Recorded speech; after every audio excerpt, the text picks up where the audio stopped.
He has shown us everything that is poetic in Mexico, where Manuel Alvarez Bravo has stopped to photograph a light, a sign, a silence. It is not only where Mexico's heart beats, but also where the artist has been able to feel, with a unique vision, the totally objective value of his emotion. These were André Breton's words about Manuel Alvarez Bravo's photography.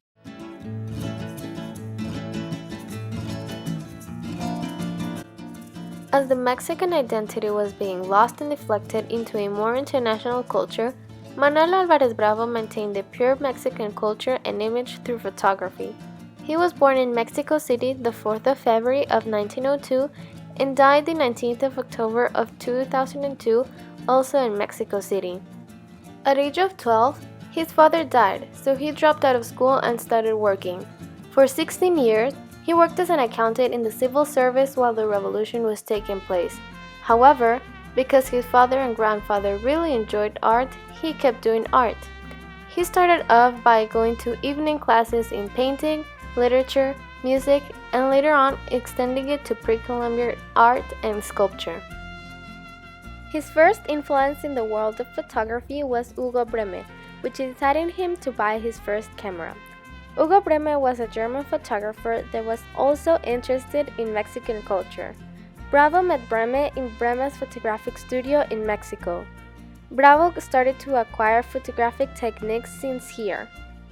In 1926, he won his first prize in a local contest in Oaxaca called Feria Regional Ganadera de Oaxaca, with his picture Dos Novios en una Barca. In this contest, he started demonstrating his statements with the Mexican culture and it launched his professional career. That same year, he met Tina Modotti, an Italian photographer, and became really good friends. In 1930, Modotti was sent back to Italy because of her communist ideals, which were not acceptable in the post-revolutionary phase since the ideals at the time were more democratic and tried to leave behind the dictator ideals of Porfirio Diaz. Bravo held Modotti's position in the magazine Mexican Folkways when she left Mexico. Modotti influenced Bravo's decision to become a full-time professional photographer. His first exhibition was in New York in 1935, which exposed his side of Mexican lives, culture, and problems. This exhibition made his pictures gain more recognition. However, aside from these exhibitions, Manuel was focused on the life of a typical Mexican after the revolution. The revolution began as a form of protest from the middle class and lower class against the current dictator Porfirio Diaz in 1910. In his regime, political bosses called caciques controlled the elections and any type of political opposition. At this time, the most powerful families of Mexico monopolized the economy and the land around the country. The lower class were placed in a position where they had no land, no role in the economy, and no voice. During the Porfiriato, Mexico's natural resources as well as people were exploited by foreign investors.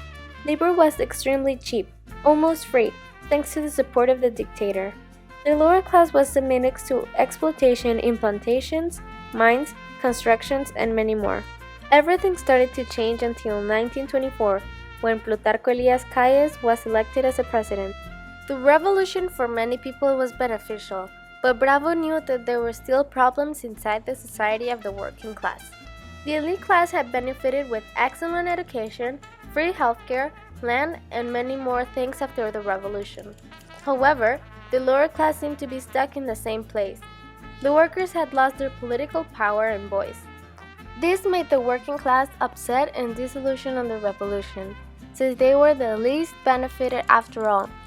They were promised a new kind of life, just like in the elite class, and now they were almost in the same place they started in. Bravo realized these problems and exposed them to the world. In his photograph, Striking Worker Assassinated, where a worker is lying down, covered with blood, shows that the new government that promised freedom and democracy was not open to criticism from the working class. Another impacting photograph of Bravo is The Crouched Ones, where he shows the reality of the working class, where they eat and their living condition. The lower class lived in rural areas with deteriorated, dirty homes made of adobe and ratty clothes. He even said once, "My work is by order, not an explicit order, but implicit by the society in which I live." He always believed that involving death, either symbolically or physically, was not useless. Instead, it marked the social worry of the post-revolutionary era. Many people believed his recent involvement of symbols of death was caused by his experience during the revolution. John Mraz said, "I would argue instead that the politics of Alvarez Bravo, in his search of Mexico's essence, could better be found in the ways he represents the daily life activities of humble people, rather than in overt social commentary." Bravo spent his entire life traveling the streets of Mexico, where he met many artists, international and national, along the way. One of them was André Breton, who called him one day to take a picture of whatever he wanted to be the cover of an international magazine. Bravo had a passion for nudes and exposing Mexican female beauty all natural. He included symbols like the mat the indigenous woman is laying in and representative plants, which all symbolize Mexico.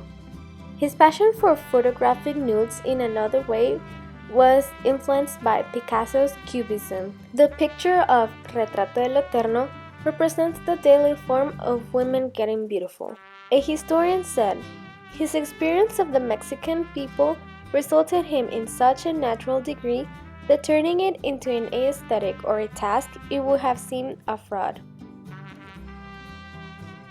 Bravo always tried to add Mexican symbols to his images, because that is what he found out along his experiences that was the identity of being a Mexican.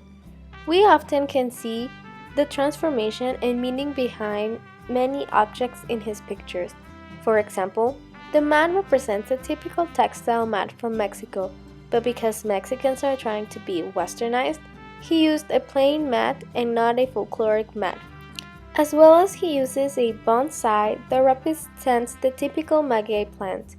He also used it to create the essence of the mini Popocatépetl, one of the volcanoes that dominates the Valley of Mexico.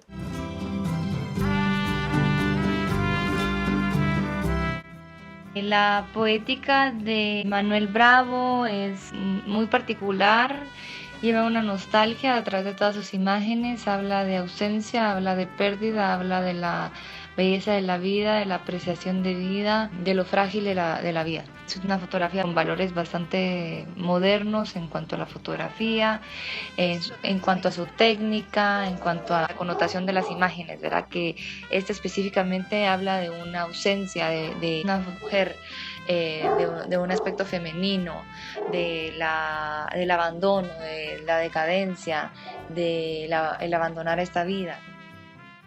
Bravo's photography is usually seen as poetry in real life because he has many symbols in his pictures, like death, Mexican culture, and others. He used techniques he learned by many people around the world. For example, his high angle and low angle that were really typical of him were influenced by Alexander Rodchenko from Russia, the close-ups from the American Edward Weston, the nudes by Picasso, and many more. Bravo would take pictures of Diego Rivera's murals, a Mexican muralist, also from the post-revolutionary era that portrayed Mexico. Manuel Alvarez Bravo impacted the Mexicans with his pictures. He gave voice and dignity to a class that was oppressed for many years before and after the revolution. He never intended to involve his pictures into politics, but they served as encouragement for the lower class to keep fighting for their voice and their rights.